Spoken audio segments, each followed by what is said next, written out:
पुणे जिल्ह्यातील रांजणगाव गणपती येथे एक महिला आणि दोन चिमुकल्यांचे मृतदेह अर्धवट जळालेल्या अवस्थेत आढळले होते। या तिहेरी हत्याकांडाने संपूर्ण पुणे जिल्हा हादरला। पोलिसांनी या प्रकरणाचा शोध लावला असून अनैतिक संबंधांमुळे संबंधित महिलेने प्रियकराशी लग्न करण्याचा हट्ट धरला होता।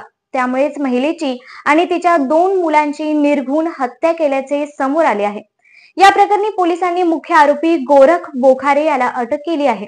धक्कादायक म्हणजे गोरख हा मृत महिलेच्या बहिणीचा दीर असल्याची माहिती पोलिसांनी सांगितली।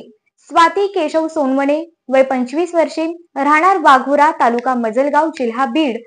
विराज आणि स्वराज, दोन मृत मुले अशी मृतांची नावे असून आरोपी गोरख पोपट बोखारे, वय वर्ष 36, सध्या राहणार सरदवाडी, तालुका शिरूर, जिल्हा पुणे, मूळ राहणार चिखली, तालुका श्रीगोंदा, जिल्हा अहिल्यानगर असे आरोपीचे नाव आहे।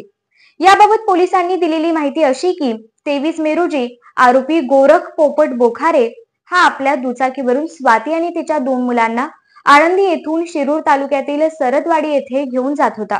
त्यावेळी रांजणगाव गणपती गावाजवळ आल्यावर त्याने खंडाळे गावाच्या हद्दीजवळ दुचाकी थांबवली। स्वाती ही गोरख याच्याकडे लग्नाची मागणी करत होती। त्याचा राग गोरखच्या मनात होता। त्याच रागातून गोरख याने स्वाती आणि तिच्या दोन मुलांचा गळा आवळून खून केला। त्यानंतर पुरावा नष्ट करण्याच्या उद्देशाने त्याने तिथेच त्यांच्यावर पेट्रोल टाकून मृतदेह जाळून टाकण्याचा प्रयत्न केला, मात्र ते अर्धवट जळाले। या घटनेनंतर पोलिसांनी घटनास्थळावरून काही पुरावे गोळा केले।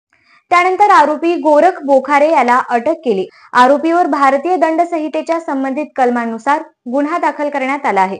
सध्या त्याची कसून चौकशी सुरू आहे। पोलीस या प्रकरणी आणखी काही संशयितांची चौकशी करण्याची शक्यता आहे। या हत्याकांडामुळे रांजणगाव परिसरात तणावाचे वातावरण आहे। स्थानिक नागरिकांनी या घटनेचा तीव्र निषेध व्यक्त केला असून कठोर कारवाईची मागणी केली जात आहे। पोलिसांनी या प्रकरणाचा तपास तातडीने पूर्ण करून दोषींना कठोर शिक्षा होईल असे आश्वासन दिले आहे। मात्र या घटनेनं मोठी खळबळ उडाली आहे। स्वाती सोनवणे ही सतत लग्नासाठी तगादा लावत असल्याचा राग आरोपीच्या मनात होता आणि त्याने या 3 हत्या केल्या।